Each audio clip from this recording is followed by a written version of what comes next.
ओम नमः शिवाय गुरवे सच्चिदानंदमूर्तये निष्प्रपंचाय शांताय निरालंबाय तेजसे। ओम विश्वं दर्पण दृश्यमान नगरी तुल्यन्निजान्तर्गतम् पश्यन्नात्मनि मायया बहिरिवोद्भूतं यथा निद्रया यत्साक्षात् कुरुते प्रबोधसमये स्वात्मानमेवाद्वयं तस्मै श्रीगुरुमूर्तये नमः इदं श्रीदक्षिणामूर्तये। जन्माद्यस्य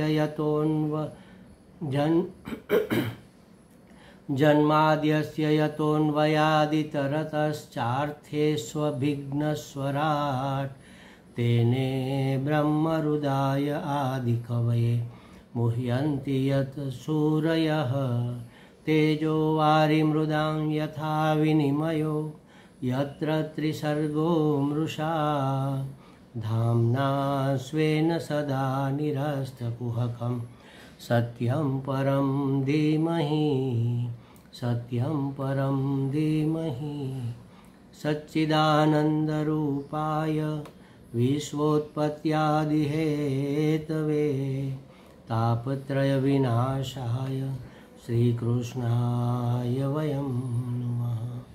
श्रीकृष्णाय वासुदेवाय हरये परमात्मने प्रणतक्लेशनाशाय गोविन्दाय नमो नमः। गोविन्दाय नमो नमः। हरिओम प्रभु जी, आज के इस अध्यात्म परिषद में आप सबका स्वागत है।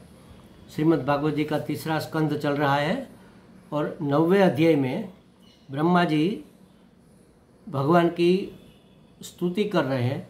स्तुति करने के बाद अब प्रार्थना कर रहे हैं और उन्होंने कहा कि सोयम समस्त जगताम सुहृदेकम आत्मा सत्वेन यन् मृडयते भगवान भगेन तेनैव मे दृशम अनुस्पृशताद्य अथाहं स्रक्ष्यामि पूर्ववदिदं प्रणतप्रियोऽसौ। आप तो क्या कहते हैं कि हे भगवान, आप तो संपूर्ण जगत के एकमात्र सुहृद और आत्मा है। सुहृद और आत्मा शब्द को कल हमने समझा था। सुहृद माने किसी प्रत्युपकार की आशा रखे बगैर उपकार करता रहे, और आत्मा माने उसके होने से ही जो होता है, उसके नहीं होने से जिसका होनापन मिट जाए उसको कहते हैं आत्मा। जैसे मिट्टी का बना हुआ घड़ा, उसमें से मिट्टी निकाल लो तो घड़ा नाम की कोई वस्तु नहीं रहेगी, माने मिट्टी घड़े की आत्मा कही जाएगी। तो जो भगवान संपूर्ण जगत के एकमात्र सुहृद और आत्मा है तथा शरणागतों पर कृपा करने वाले हैं। कृपा तो भगवान की सब पर होती है, लेकिन जो शरणागत होते हैं उसको उस कृपा का, उस अनुग्रह का अनुभव होता है। अतः अपने जिस ज्ञान और ऐश्वर्य से आप विश्व को आनंदित करते हैं, उसी से मेरी दृष्टि यानी कि मेरी बुद्धि, मेरे नजरिए को भी अनुस्पृशताम युक्त कर दो, ताकि मैं जब सृष्टि का सर्जन करूं तो मेरा आनंद अखंडित रहे, मैं किसी बंधन में न पड़ जाऊं, मेरी स्वतंत्रता छीन न जाए, जिससे कि मैं पूर्व कल्प के समान जगत सृष्टि कर सकूं। पूर्व के कल्पों में जिस प्रकार सृष्टि थी उस प्रकार से जो भी उसमें सुधार वधार करना हो वह करके उसका सर्जन कर सकूं। और आगे कहते, ऐसा प्रसन्न वरदो तस्मिन् स्वविक्रममिदं सृजतो अपि चेतो युञ्जित कर्म समलम च यथा विजह्याम। आप तो भक्त वांछा कल्पतरु है, माने जो भी भक्त इच्छा करता है उसकी इच्छा पूरे करने वाले आप हो। अतः इस सृष्टि को रचते समय आप मेरे चित्त को ऐसे प्रेरित करो। देखो महाराज, ये बहुत महत्वपूर्ण बात उन्होंने मांग ली कि इस सृष्टि को रचते समय आप मेरे चित्त को ऐसे प्रेरित करो, ऐसे शक्ति प्रदान करो, ऐसा सामर्थ्यवान बनाओ जिससे कि मैं सृष्टि रचना विषयक अभिमान रूप समलम वैषम्य आदि मल से दूर रह सकूं। हमारे चित्त में ये जो मल है ना, वैषम्य का मल, विषमता का मल, उससे दूर रह सकूं। वो विषमता किस रूप में है? अभिमान के रूप में। यह मैं और यह मेरा और यह मेरे लिए, बाकी सब मुझसे भिन्न, मुझसे विषम, सब समान है। मैं नाम की कोई अलग वस्तु नहीं है, तू नाम की कोई अलग वस्तु नहीं है। मैं, तू, यह वह सब परमात्मा ही परमात्मा है। इसको कहेंगे समता दृष्टि, समत्व दृष्टि। तो भगवान से समत्व दृष्टि मांग रहे हैं। पूरे गीता जी का सार हमने कल बताया था कि एक शब्द में अगर कहना है तो समत्वम, समत्वम को पूरे गीता जी का सार कह सकते हैं। यही हमें चाहिए, जो सर्वतंत्र स्वतंत्र हो जाता है, जिसको कोई भय नहीं, अभय पद में जो अवस्थित हो जाता है, जो सभी पराधीनताओं से मुक्त सर्वतंत्र स्वतंत्र हो जाता है और जो अखंड आनंद में अवस्थित रह सकता है, ऐसे जीवन मुक्त पुरुष की जो दृष्टि होती है उसको कहते हैं समत्व दृष्टि। भगवान की दृष्टि भी समत्व दृष्टि है। इसलिए कहते हैं कि आप जिस दृष्टि से इस जगत को देखते हैं, वैसी दृष्टि, वैसा नजरिया, वैसी बुद्धि मुझे भी प्रदान करो, ताकि मैं अभिमान से मुक्त रह सकूं और मेरे मन में वैषम्य माने विषमता इत्यादि मल न आए। राग, द्वेष, मोह, इन सब के कारण होने वाली विषमता, विषम दृष्टि, तो समत्व दृष्टि बनी रहे। ऐसी कृपा करो ताकि मैं सृष्टि सर्जन करूं, तब मुझे अभिमान न हो जाए कि यह मैंने किया, यह मैंने किया, या किसी के प्रति राग हो जाए, किसी के प्रति द्वेष हो जाए, ऐसा भी न होने पाए। अपना सर्जन अगर है, एक माता या एक पिता अपने दो बच्चों में भेदभाव करता है, तो वह माता पिता की इतने गुण कम माने जाएंगे। माता पिता की दृष्टि में तो जैसे दोनों आंखें समान होती है, उसी तरह पुत्र पुत्री सब समान होने चाहिए। या तो दो पुत्र है तो दोनों के प्रति समान प्रेम उसको होना चाहिए। छोटा बड़ा, गुणियल या कम गुण वाला, कुशल या अकुशल, ये माता पिता की दृष्टि में मायने बहुत ज़्यादा नहीं रखता प्रेम प्रदान करने के लिए। तो कहते हैं कि मेरी दृष्टि भी आपकी तरह समत्व दृष्टि हो जाए। माँ रिरिपिष्ट निगमस्य गिराम विसर्ग, इस जगत के विचित्र रूप का विस्तार करते समय, देखो यहाँ कह देते हैं, ये सिर्फ विशेषण देने के लिए शब्द इस्तेमाल नहीं किए जाते। ये जगत कैसा है? विचित्र है। विचित्र माने कोई एक निश्चित उसका चित्र नहीं है, वह बार बार विकृत होता रहता है। हर पल हर क्षण ये जगत विकृत होता है, बदलता रहता है, अलग अलग परिणाम को प्राप्त होता रहता है। उसमें स्थिरता नाम की कोई वस्तु नहीं है। और उसी जगत से और उसी जगत के विषयों से हम स्थिर सुख, अखंड आनंद, एक रस आनंद की अपेक्षा करेंगे तो हमारी आशा कभी पूरी होने वाली नहीं है। इसलिए विचित्र जगत का मतलब हुआ जो एक क्षण भी अपने स्वरूप में स्थिर नहीं रहता। ऐसे जगत का विस्तार करते समय आपकी कृपा से मेरी वेद रूप वाणी विसर्ग, उच्चारण लुप्त न हो जाए। ये महाराज होता है कई बार, हमारे साथ तो बार बार होता है कि बोलते बोलते अचानक कोई श्लोक का रेफरेंस देना है तो याद ही नहीं आता, कोई शब्द भूल जाते हैं, याद ही नहीं आता। फिर उसका कोई समानार्थी होता है, उससे हम काम चला लेते हैं।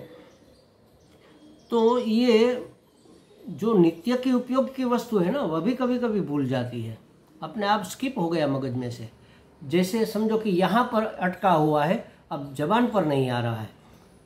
तो किसी व्यक्ति को हम देखेंगे थोड़े समय के बाद तो भी हमें ऐसा होता है, अरे हाँ हम आपको जानते हैं लेकिन आपका नाम याद नहीं आ रहा। यहाँ तक है मुझे याद है लेकिन याद नहीं आ रहा।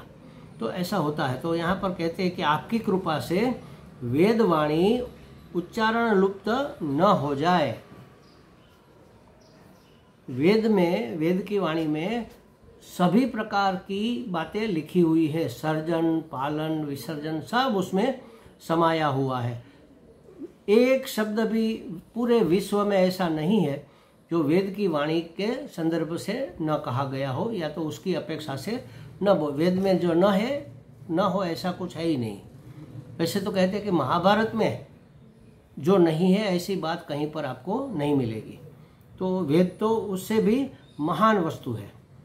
तो मैं वेद की वाणी को भूल न जाऊँ, उसका उच्चारण भूल न जाऊँ। उसका कभी कभी हम मंत्र बोलने के लिए शुरू होते तो राग दिमाग से निकल जाता है, किस राग में बोलना है, कौन सा छंद है, याद नहीं आता।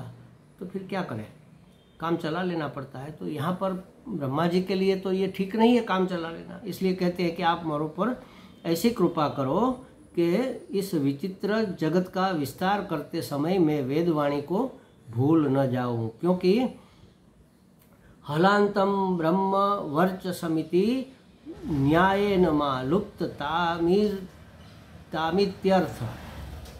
ब्राह्मण का तेज उदाहरण देते हैं, हल धारण करते ही नष्ट हो जाता है। हल धारण करना माने हल कौन चलाता है? किसान। तो किसानी का काम करने लग जाए ब्राह्मण तो उसका ब्रह्म तेज नष्ट हो जाता है।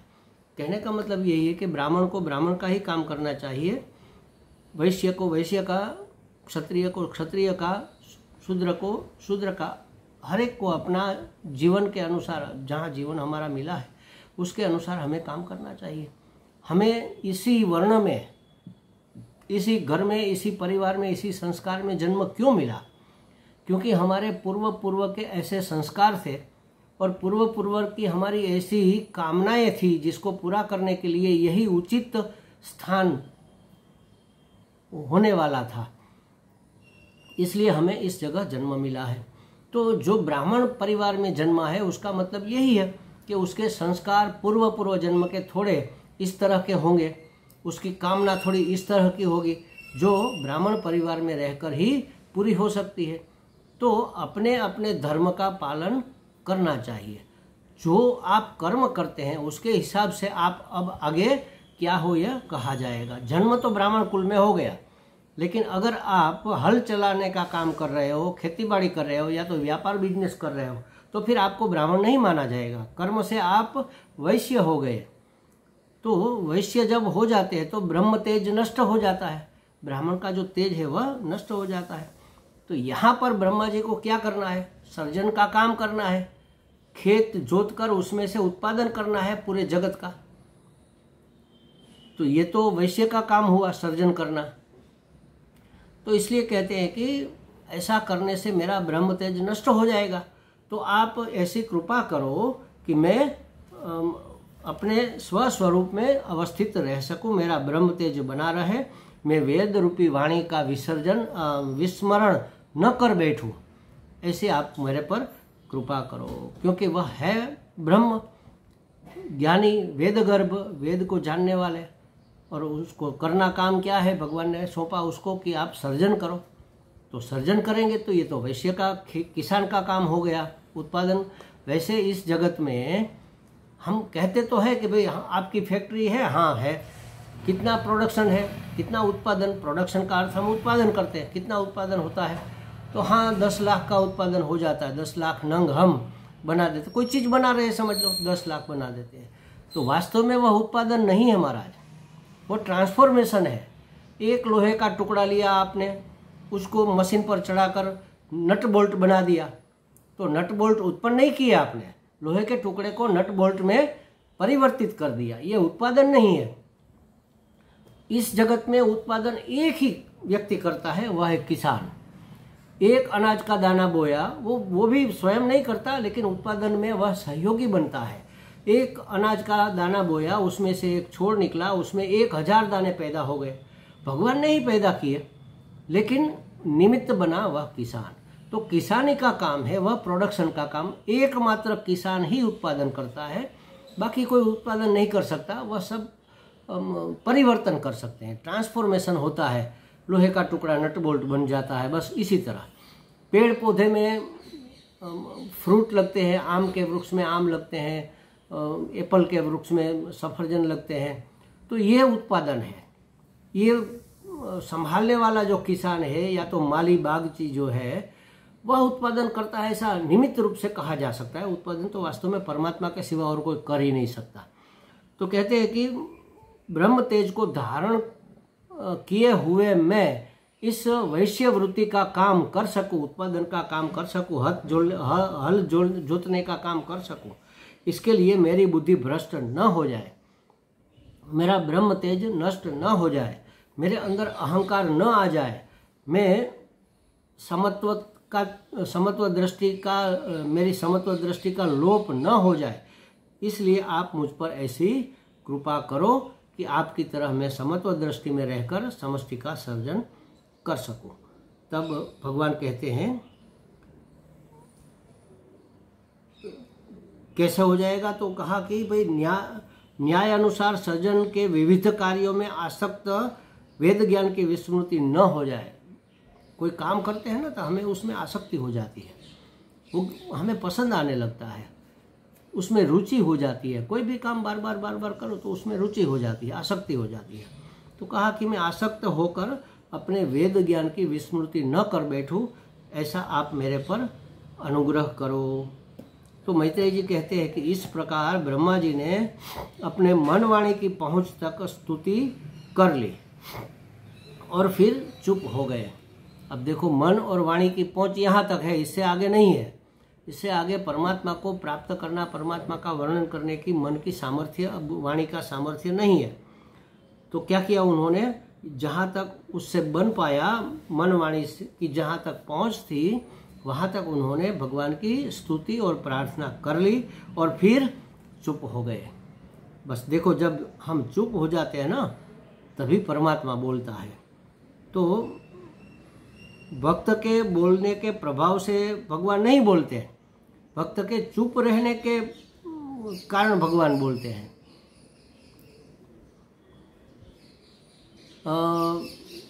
देखो, हमें परमात्मा तत्व की प्राप्ति करनी है तो बस चुप हो जाओ, इधर उधर दौड़ना बंद करो, अपने आप में रुक जाओ, ठहर जाओ, बस अपने आप को प्राप्त कर लोगे। बस ये सबसे आसान तरीका है। चुप साधना सबसे श्रेष्ठ साधना है। स्वामी राम सुखदास जी की एक छोटी सी पतली सी किताब है चुप साधना, उसमें कहा है कि तन से, मन से, वाणी से, भाव से आप चुप होकर बैठ जाओ। बस इससे उत्कृष्ट और कोई साधना नहीं है। आप स्वयं ब्रह्म है, ब्रह्म बनना नहीं है या तो कहीं से उसको लाना नहीं है, आपको उसको प्राप्त करना नहीं है, आप ब्रह्म है। आप मात्र चुप हो जाओ, अपने आप आपको अनुभव हो जाएगा कि आप क्या हो। तो यहाँ पर भी ब्रह्मा जी चुप हो जाते हैं। तो भक्त के चुप होने पर भगवान बोलते हैं, भक्त के बोलते रहने से भगवान नहीं बोलते, तो इस प्रभाव से नहीं बोलते, लेकिन चुप रहने से बोलते हैं। सो भगवान उवाच, भगवान ने कहा, माँ वेद गर्भ गातस्तिंद्रिय, हे वेद गर्भ तुम गतः इंद्रिय, माने विषाद को वशीभूत होकर शिथिल मत हो जाना। इंद्रिय काम नहीं करने लगे तो फिर उसको शिथिलता कहते हैं। और तंद्रा, आलस्य मत करना। तो विषाद को वशीभूत होकर शिथिल मत हो जाना और अपने आलस्य को, अपने आप को आलस्य के वशीभूत मत कर देना। उद्यम करो, प्रयत्न करो, उद्यम करो। जो तुम चाहते हो वह तो मैंने पहले ही कर दिया है। ब्रह्मा जी ने कहा ना कि मुझे सृष्टि का सर्जन करना है आपकी आज्ञा के अनुसार, तो आप मुझे ऐसा वरदान दो कि मेरा समत्व टिका रहे। तो भगवान ने कहा कि दुखी मत हो, चिंता मत करो, ये तो मैंने पहले से ही कर दिया है, तुम तो निमित्त मात्र बन जाओ, तुम तो बस मेरे भरोसे पर तप और विद्या का आश्रय लो ताकि ये सब काम हो सके।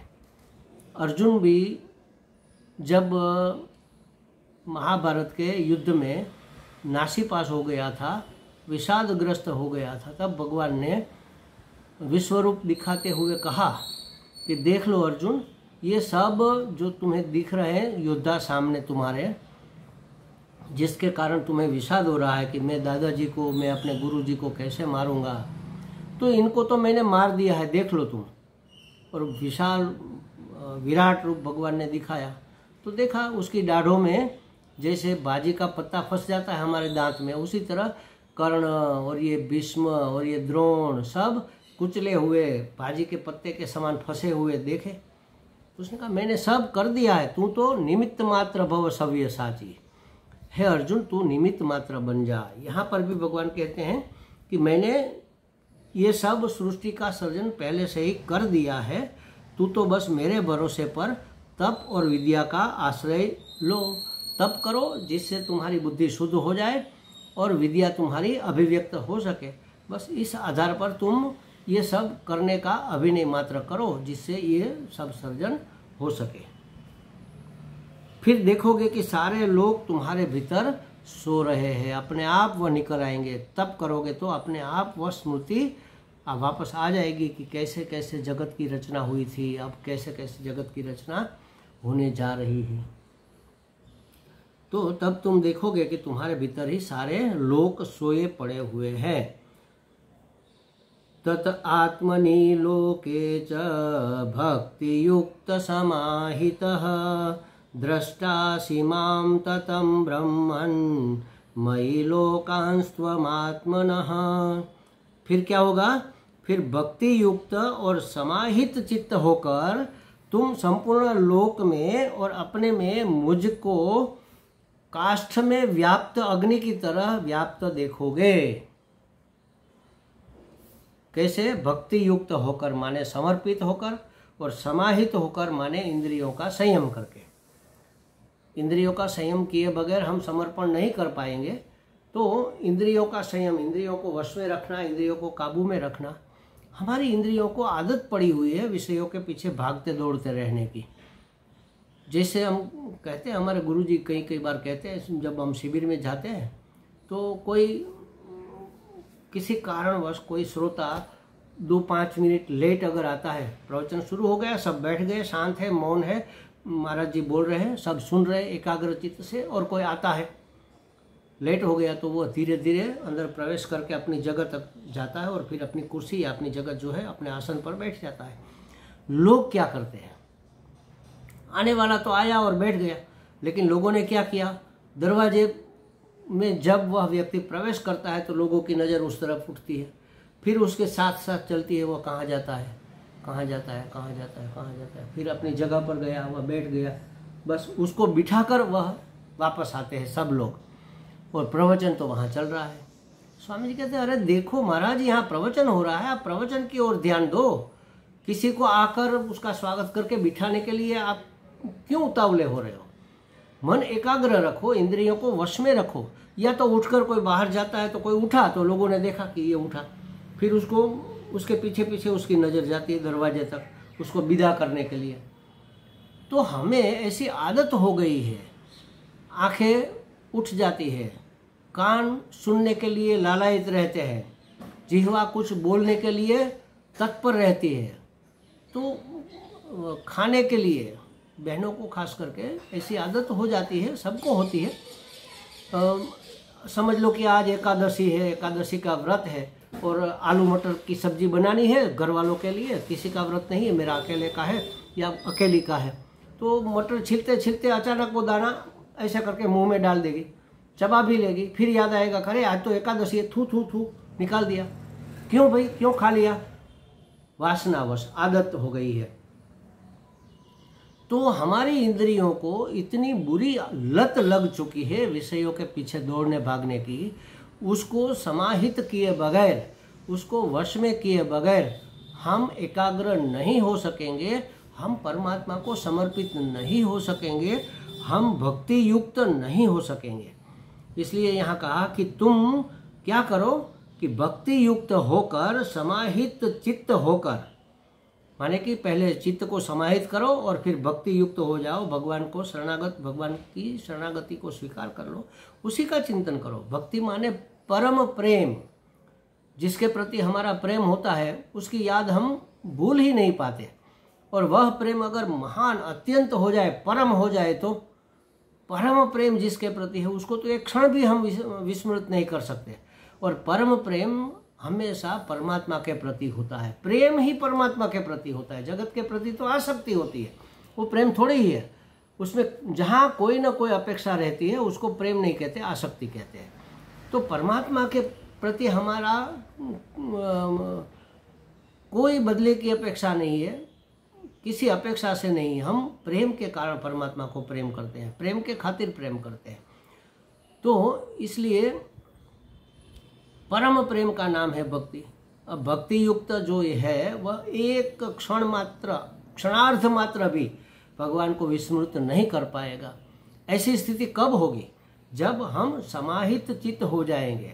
वरना भगवान को देख रहे हैं, भगवान की आरती वारती कुछ कर रहे हैं और कहीं से कोई आया तो उसको देखने लगेंगे। आरती चल रही है, जय जगदीश हरे, ओम जय जगदीश हरे, उसको विदा करने जाते हैं। यहाँ जय जगदीश चल रहा है, तो ये तो कोई एकाग्र चित्त से भक्ति नहीं होती। इस तरह तो मन को एकाग्र करना माने समाहित चित्त हो जाना, तभी भक्ति युक्त हम हो सकते हैं। तो यहाँ भगवान कहते हैं कि तुम तो भक्ति युक्त और समाहित चित्त होकर संपूर्ण लोकों में और अपने में भी मुझको देखो। देखो ये अंतिम सिद्धि, जागतिक सिद्धि को अंतिम कहते हैं। सब में और अपने आप में भी मुझको ही देखो। किस तरह? जैसे काष्ठ में अग्नि रहता है, लकड़ी में अग्नि है तभी तो अरणि मंथन जब करते हैं। अरणि मंथन माने एक लकड़ी का स्पेशल लकड़ी आती है, उसकी एक लकड़ी का टुकड़ा ऊपर रखा, एक नीचे रखा, दोनों के बीच में एक डंडा रखा, यहाँ खड्डा है और उस डंडे को ऐसे मथते मथाने की तरह, तो नीचे घर्षण पैदा होता है और वहाँ से अग्नि उत्पन्न होती है। उस अग्नि को रुई में लेकर फिर यज्ञ कुंड में अग्नि प्रज्वलित की जाती है। तो महाराज ये अग्नि आया कहाँ से? वास्तव में तो लकड़ी में ही छिपा हुआ है अग्नि। तो जैसे अग्नि लकड़ी में छिपी हुई है, उसी तरह मैं हर एक में और तुम्हारे में भी रहा हुआ हूँ। उस मेरे को तुम पहचानो, मुझे जानो, मुझे व्याप्त देखो सब जगह। तुम संपूर्ण लोक में इसमें जड़ चेतन सब आ जाएगा। मिट्टी पत्थर कंकड़ सब में परमात्मा रहे हुए हैं। परमात्मा ही सब रूप में बने हुए। हम जब मंदिर में जाते हैं ना महाराज, एक बहुत ध्यान से सुनो, एक बहुत सुंदर बात है। मंदिर में जब हम जाते हैं तो हमारे सामने भगवान की मूर्ति होती है। कृष्ण भगवान खड़े हैं, राम जी खड़े हैं, हाथ में धनुष बाण लिए, कृष्ण भगवान खड़े हैं बंसुरी बजाते हुए, टेढ़ी टांग किए। तो हम किसके दर्शन करते हैं? वो पत्थर के या मूर्ति के दर्शन नहीं करते, हम भगवान के दर्शन करने जाते हैं। इस पत्थर रूप में रहे हुए परमात्मा के दर्शन करने जाते हैं। लेकिन क्या हम दर्शन करने के बाद जब बाहर निकलते हैं तो हमें लगता है कि हम भगवान से मिलकर आए? होना चाहिए। हम कहते तो हैं कि हम भगवान के दर्शन करने गए थे, लेकिन हम अंदर अंदर बहुत गहराई में यह मानते हैं कि ये तो भगवान की मूर्ति है। भगवान की मूर्ति नहीं है महाराज, भगवान स्वयं मूर्ति के रूप में है। भगवान की मूर्ति और भगवान स्वयं मूर्ति के रूप में दोनों में बहुत बड़ा अंतर है। उसको साक्षात भगवान ही मानो। मानो क्या? जानो पहले, तभी तो मानोगे। क्योंकि भगवान सब कुछ बना हुआ है, तो पत्थर भी तो भगवान बना हुआ है, मूर्ति भी तो भगवान ही बने हुए हैं।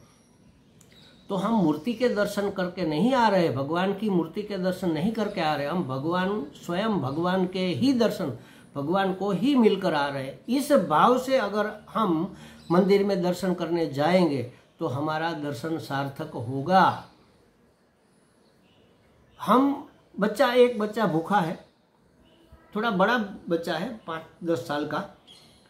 अब घर पर आया तो देखा कि घर पर तो माँ नहीं है, घर खुला पड़ा है लेकिन माँ नहीं है, भूख लगी है, अब क्या करे। देखा आसपास सब कहीं कुछ खाने को मिल जाए, नहीं मिला, फ्रिज में भी कुछ नहीं मिला। अब बहुत भूख लगी है, माँ होती तो क्या करता? माँ को कहता कि माँ मुझे भूख लगी है, मुझे खाना दो।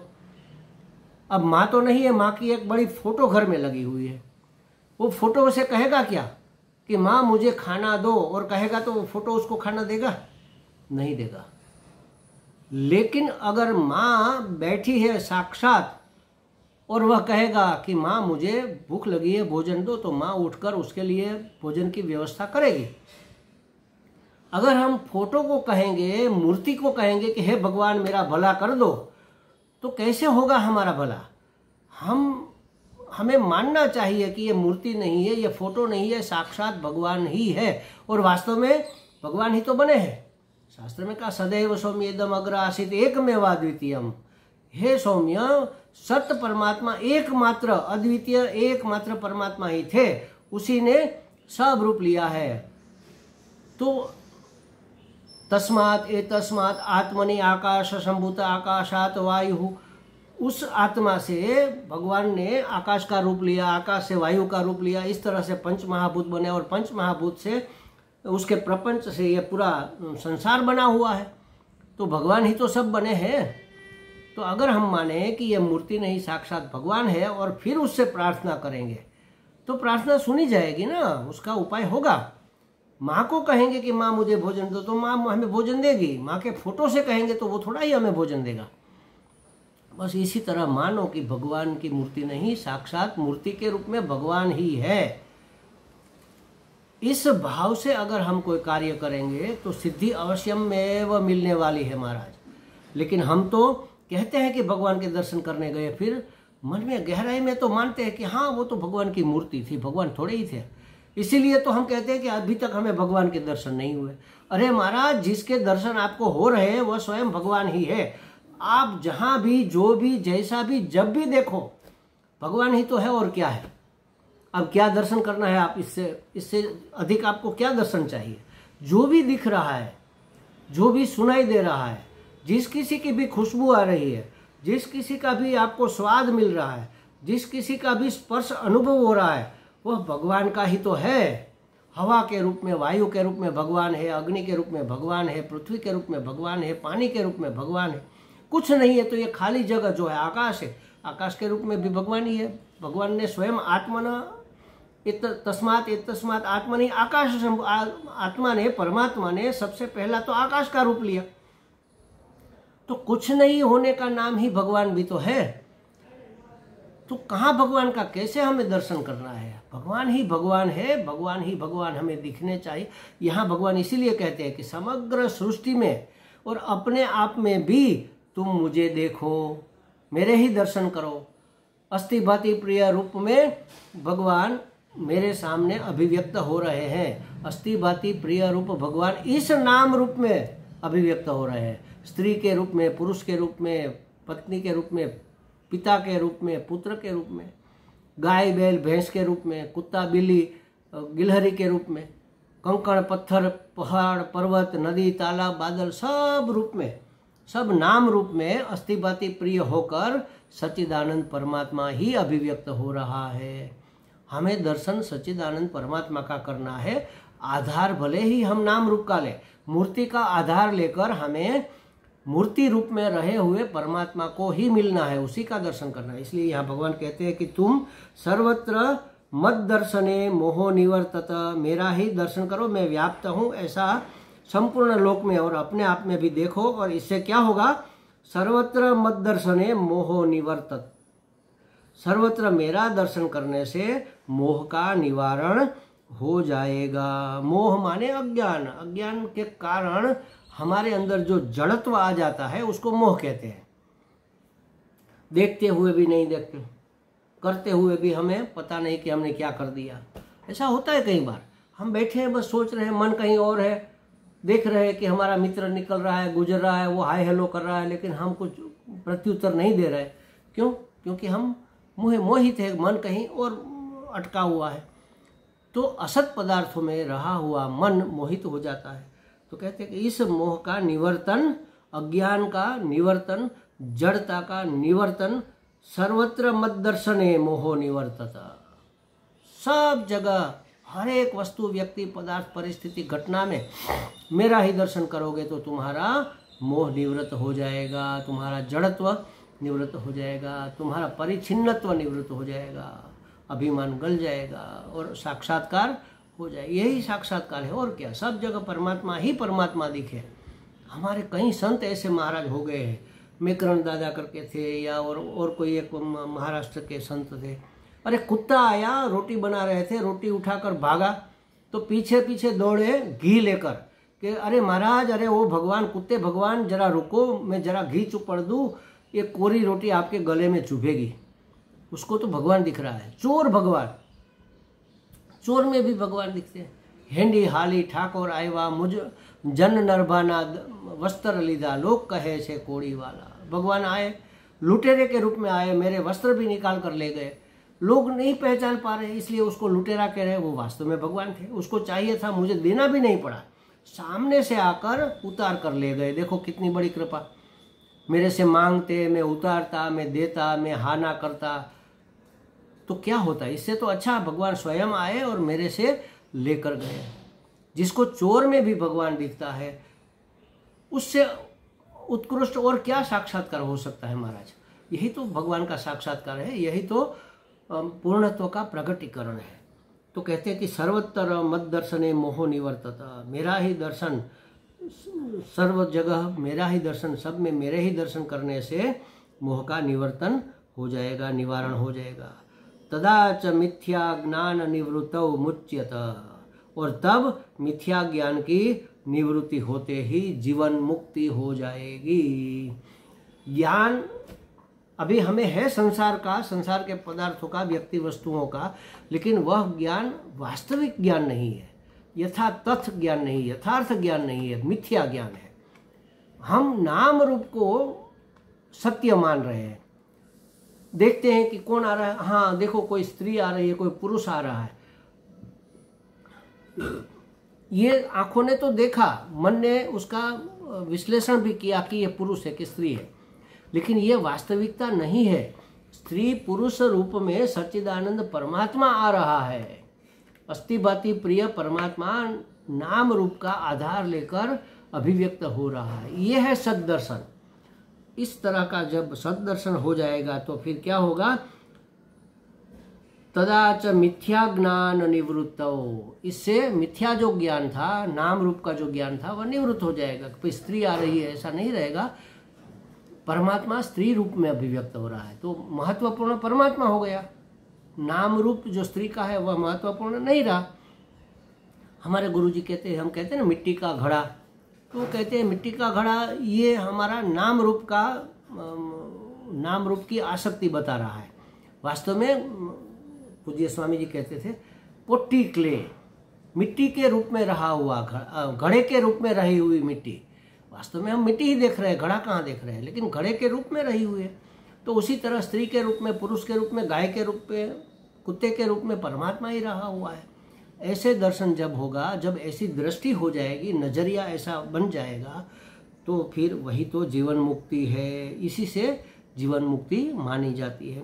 जीवन मुक्ति माने हम अब सर्वतंत्र स्वतंत्र हो गए, हम कहीं किसी से भी कुछ लेश मात्र भी पराधीन नहीं है और अभय में अवस्थित हो गए। जब पराधीन ही नहीं है और भय भी नहीं रहेगा, तब क्या होगा, एक रस अखंड आनंद में हमारी अवस्थिति हो जाएगी। यदा रहितमात्मानं भूतेन्द्रिय गुणाशये स्वरूपेण मायोपेतम पश्यन् स्वराज्यमृच्छति, जब वह अपने को भूत इंद्रिय गुण अंतकरण से रहित तथा स्वरूपतः मुझको ही अभिन्न देखता है, तब मोक्ष पद प्राप्त कर लेता है। सर्वत्र जब मेरे ही दर्शन होते हैं, वह माने जीव, माने त्वम पदार्थ, और स्वरूपतः मुझे ही माने तत्पदार्थ परमात्मा को ही देखता है सब में, तब वह मुक्त हो जाता है, मोक्ष की प्राप्ति हो जाती है। मोक्ष की प्राप्ति नहीं होती, वह मोक्ष को प्राप्त हो जाता है। मुक्ति तो मुक्त तो था ही, वो जान लेता है कि मैं मुक्त हूँ, अहम ब्रह्मास्मि हो जाता है। आगे भी भगवान बहुत सारे उपदेश, सारी बातें बता रहे, उसको हम फिर देखेंगे। ओम पूर्णमदः पूर्णमिदं पूर्णात् पूर्णमुदच्यते पूर्णस्य पूर्णमादाय पूर्णमेवावशिष्यते। ओम शांति शांति शांति। हरि ओम। श्री गुरुभ्यो नमः। हरि ओम।